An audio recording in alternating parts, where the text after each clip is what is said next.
এই পার্কে যখন প্রথম দিন আমি আসি ওই অবস্থায় আমি পানি বিক্রিতেই ছিলাম, আমি খুব কষ্টের মধ্যে ছিলাম। ওই অবস্থার মধ্যে যখন নামাজের প্রয়োজন হয় এইখানে আসার পরে এরকম একটা সিচুয়েশন তৈরি হওয়ার পরে আজকে হয়তো আল্লাহ তাআলা, আমি চাইছিলাম যে ইমামতি হয়তো আমার দ্বারা কখনো সম্ভব হয় কিনা এই পানি বিক্রি করতে করতে, এখন দেখতেছি যে আসলে যেটা ছিল আমার মানে ইমামতির ডাক ওইটাই আমার কপালে লাগছে, যে আগে ওইখানেও আমাকে ইমাম সাহেব চিনতো, এখন এখানে আমাকে ইমাম সাহেব হিসাবে চেনা হয়। এই জায়গাটা যেহেতু সরকারি জায়গা, সরকারি অনুমোদন ছাড়া কোনো কিছু করাও সম্ভব না, যেহেতু একটা নামাজের ব্যবস্থা হয়ে গেছে আলহামদুলিল্লাহ, মানুষজন নামাজ পড়তেছে, আপনাদের সাইড থেকে এটা আমার একটা দায়িত্ব মানে অনুরোধ, আপনাদের সাইড থেকে PWT এর মাধ্যমে ওনাদের কাছে যায় একটা অনুমোদন, যে যেভাবে আছে থাকুক, নামাজ পড়ুক মানুষ, নামাজের জন্য একটা ব্যবস্থা থাকুক, আপনারা নামাজের স্থানটাকে এটার উপরে বাধা প্রয়োগ করিয়েন না, বাকি মানুষজন তো নামাজ পড়তেছে, এটা ভালো একটা কাজ, ওনাদেরকে নিষেধ করিয়েন না, এটা আপনাদের প্রতি আমার রিকোয়েস্ট থাকবে ইনশাআল্লাহ। ঠিক আছে, পরিবেশ নিয়ে কথা, যখন পরিবেশ সুন্দর হয় তখন মানুষ ওইটার প্রতি আরও আবেগপ্রবুল্ল হয়। একটা সময় অজুর ব্যবস্থা ছিল না, কার্পেটে ময়লা ছিল, পানি ছিল, যার কারণে মানুষ নামাজ পড়তে আসতো না। এখন যখন পরিবেশ করা হয়েছে, পরিবেশ সুন্দর হয়েছে, যে কোনো মানুষ যারা দেখতেছেন, আমি তো আগে নিজে এখনও হতাশাবোধ মনে করতেছি।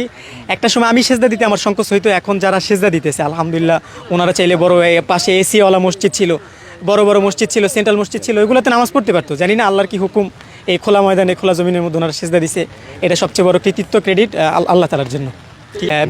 বিনা পয়সায় বলতে আমি বিনা পয়সায় আসি, যতক্ষণ আল্লাহ আমাকে এইখানে রাখে বিনা পয়সায় থাকবো, বাকি এখান থেকে আমি পারিশ্রমিক নিতেও চাই না, নিবেও না, আমার একটা কর্ম আছে, আপনারা সকলেই জানেন, মিডিয়া যারা আছে, আমি পানি বিক্রি করি। এখন তো ওয়েদারটা খারাপ, বৃষ্টি হইতেছে, বাকি আসরের পর বাইরে হইতে পারতেছি না। আপনাদের অনেকের প্রশ্ন থাকতে পারে যে আসলে ইমাম সাহেব কেন পানি বিক্রি করতেছে।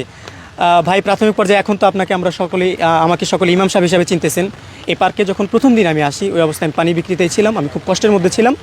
ওই অবস্থার মধ্যে যখন নামাজের প্রয়োজন হয় এইখানে আসার পরে এরকম একটা সিচুয়েশন তৈরি হওয়ার পরে আজকে হয়তো আল্লাহ তাআলা, আমি চাইছিলাম যে ইমামতি হয়তো আমার দ্বারা কখনো সম্ভব হয় কিনা এই পানি বিক্রি করতে করতে, এখন দেখতেছি যে আসলে যেটা ছিল আমার মানে ইমামতির ডাক ওইটাই আমার কপালে লাগছে, যে আগে ওইখানেও আমাকে ইমাম সাহেব চিনতো, এখন এখানে আমাকে ইমাম সাহেব হিসাবে চেনা হয়। আসলে ভাইয়া ওনার উদ্যোগটা আপনারা সকলে যদি একটু পজিটিভ সাইড চিন্তা করেন, নেগেটিভ সাইডটাকে বাদ দিয়ে আগে পজিটিভ সাইডটা যদি চিন্তা করেন, ওনার মতো একটা মানুষের মাধ্যমে আজকে যারা আমরা সেজদা দিছি, প্রত্যেকেই যারা নামাজ পড়ছি বা এখন পর্যন্ত পড়েছি, এই সকল মানুষের নামাজের সওয়াব নিঃসন্দেহে রাসূল সাল্লাল্লাহু আলাইহি সাল্লামের হাদিস, কেউ যদি একটা ভালো কাজের সিলসিলা জারি করে দেয়, ওইখানে যত ভালো কাজ হবে এর সওয়াবের একটা অংশ সে পাবে।